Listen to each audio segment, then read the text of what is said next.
like a boss. Even though I made a course on nice girls, which is only available twice a year, I decided to make another video about nice girls because I found this very interesting. Today I could introduce you guys to who Tyrone really is. He's a buddy of mine. He's not like a mythical character, so he really does exist. So you guys are gonna meet him today. Actually, he's gonna come on the show. So we're gonna talk about 5 signs that makes you look like a nice girl. Okay, so let's talk about these, all right? By the way, we're having a seminar this September in New York City. There is though a free meet and greet that on Friday, and then the next day we're gonna have a full-blown seminar. Check under the description down below where it says seminar, where I'm gonna be going to your city, because I'm going all around the United States in this fall. So the first sign that you're a nice girl is that you set your standards based on how much you like the guy. Your standards are not based on something that's unmovable, based on something that's indestructible, which is something that comes from within. It's not based on how much you like him. It's not based on how bad his life is, so you have to treat him a little differently because he has a shitty life. It has nothing to do with any of that kind of stuff. Okay? When you meet a guy that you like and you set your standards based on how much you like him, the more you like him, the more you'll tolerate bullshit from him. The more you like him, the more you'll wait for his responses. The more you like him, the more you'll forgive him for his mistakes. Okay? Now look, let's ask Tyrone. Yo, Tyrone, what do you think of girls who set no standards when they first meet you? What do you think of those girls? Well, it's very easy, man. When I see a girl who's a nice girl, Tyrone just wiggles inside. It's very easy to mess with them, man. All you gotta do is just promise them that you're gonna change. And as soon as you promise them that, they all of a sudden start acting like you're gonna change. Pah! Yo, right. Anyways, Alex, I gotta go. I gotta go train Melissa. Tyrone out, nigga. Have a good day. All right. So as you guys heard, from the mouth of Tyrone, he said that, okay? That's the first one. You set your standards based on how much you like them. And that's not good. Next one. You forgive and forget very quickly, okay? That's what every Melissa has. Every Melissa out there, you cheat on her, you're like, baby, I promise I'll never hurt you no more. She's like, are you sure, Tyrone? Yes, baby, I promise I'll never do that again. I'll never cheat with your sister. And she's like, yeah, okay, all right. You know what? You sound sincere enough. I'll forgive you for the 30th time. Come here, baby. You see what I'm saying? It's kind of like when you like a guy, you're going to forgive him more quickly. You're just going to forgive him more quickly. And unfortunately, when you do that, yeah, he's happy that you forgave him. But deep down, he's like, this bitch is crazy. I can't believe she forgave me with that kind of stuff. Look, man, the less you know him, the less forgiving you have to be. Okay? Now, if you're dating somebody for 20 years and he cheated on you and you caught him, you know the guy, okay? But if it's been 2 months and he cheated on you, or he slapped you, or he disrespected you, and you just forgive him quickly, you're the problem. Not that I'm victim blaming, but you're the problem because you keep accepting it in your life. If he's not kidnapping you, why are you there? I get it. It's your oxytocin. Oxytocin causes you to focus more on the emotional relationship rather than on how bad they treat you. I get it. But that's why you got to create your standards before you meet that guy. Create those standards. I'll make a video about how to set standards next. Create those standards first, and then deal with the guy, because if you create your standards as you're getting to know the guy, you're going to forgive him about everything. And Tyrone loves to be forgiven. Yeah. You know what, Tyrone? Tell us what you have to say. How do you get a girl to forgive you? Man, oh man.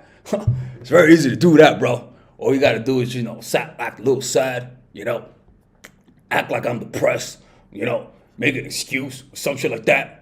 And if you cry a little bit, they'll forgive you for that shit. As long as you sound like you're sorry, they'll forgive you for that. Okay? It's very easy. Why? Because the way to make a woman fall in love is through her ears. I mean, That's what he says.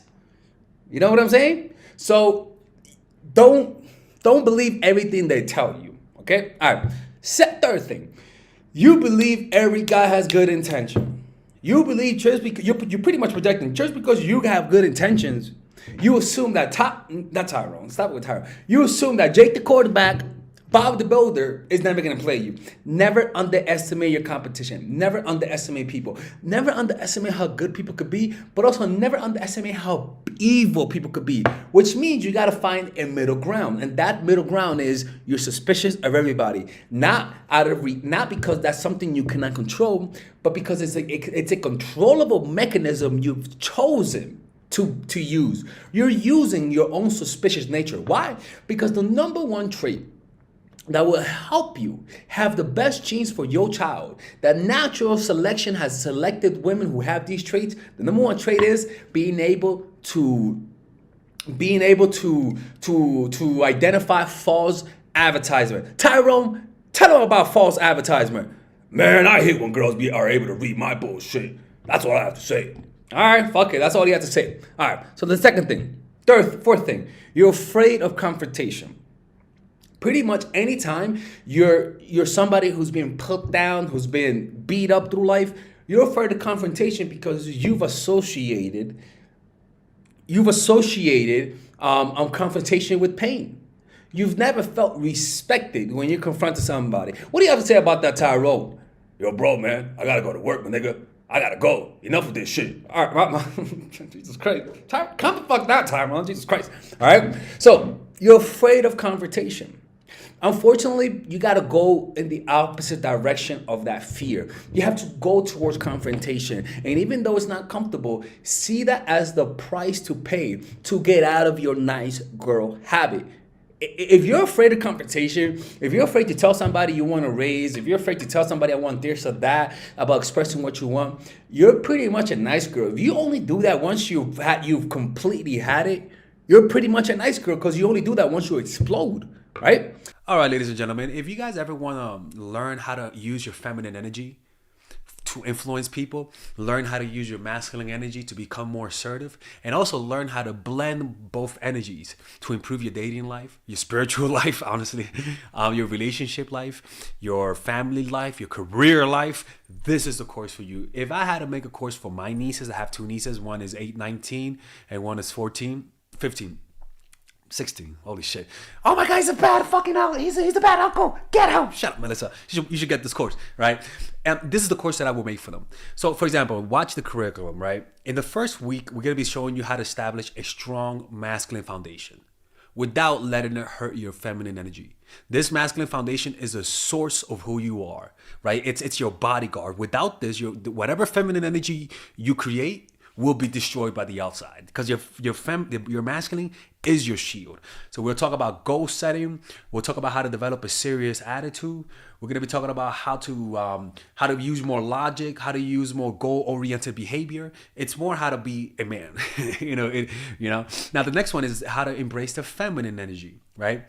This one will teach you about how to minimize excessive masculine traits, developing self-awareness, healing abundant feminine energy, regulating your emotion, mastering voice qualities and facial expressions, surrendering control and allowing pain to be felt. This is honestly, this will supercharge, like Kaioken, your masculine energy. After that, we have femininity in the workplace and how to be feminine in the workplace without letting people take advantage of you, and the nuances of how women of power should behave versus women who are subordinates in the workplace, and even the dress code. This is based on psychology, people. It's kind of insane. I'm actually excited about this one. The next week, we talk about navigating the labyrinth of male and female friendship. And this, a lot of women find confusing, so we talk about that. And how to identify envious friends, how to identify the good friends, how to keep male friends, and how to keep female friends. Week 5, we talk about how to release the burden of the past and stop and destroy mental projections. This is actually really powerful. And then in week 6, we talk about how to increase your observational power so that you can read people better. And we have a bunch of bonuses. The course starts at $99, and you guys can pre-order the course today at $69 before it goes out.